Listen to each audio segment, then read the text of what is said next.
দেখতেই পাচ্ছ সাইলেন্সারটা খুলছি, যেটা আছে এতে ওই সাইলেন্সারটা খুলে এখন অ্যাডজাস্ট লাগাচ্ছি গাড়িটায়। RS 200 আমার কাছে নিয়ে এসছে অ্যাডজাস্ট লাগানোর জন্য। অ্যাডজাস্টটা কমপ্লিটলি হয়ে গেছে লাগানো। ডিপি কালারটা এখন লাগাচ্ছি, সাউন্ড অগাধ মানে প্রোভাইড করছে, ওই জন্য ডিপি কালারটা লাগাচ্ছি আমরা। ডিপি কালার লাগানোর পরে গাড়িটা রাইড করব, রাইড করে সাউন্ড কীরকম হচ্ছে সেটা আমরা দেখব, ভিডিওর মাধ্যমে দেখাবো আপনাদের। ঠিক আছে, দেখতে পাচ্ছ ডিপি কালারটা আমি ধরে রেখেছি, গাড়িটা পিক আপ টানছে, কীরকম সাউন্ড হচ্ছে সেটা দেখানোর জন্য আমরা দেখছি।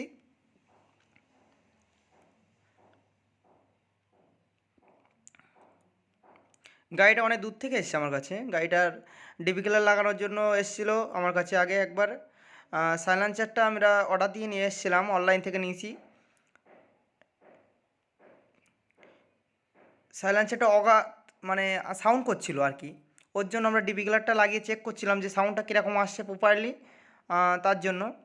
তা যাই হোক সাউন্ডটা ঠিকই ছিল, তারপরেও পাবলিক সমস্যা করবে বলে আমরা ডিপি কালারটা লাগিয়ে দেবো পরে। আগে আমরা রাইড করবো একটা, তারপরে ডিপি কালারটা চেঞ্জ করবো।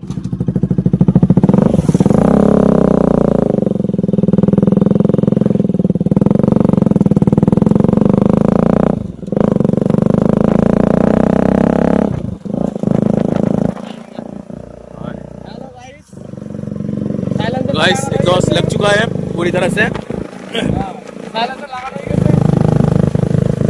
वाइब्रेशन दिच्छे गाड़ी।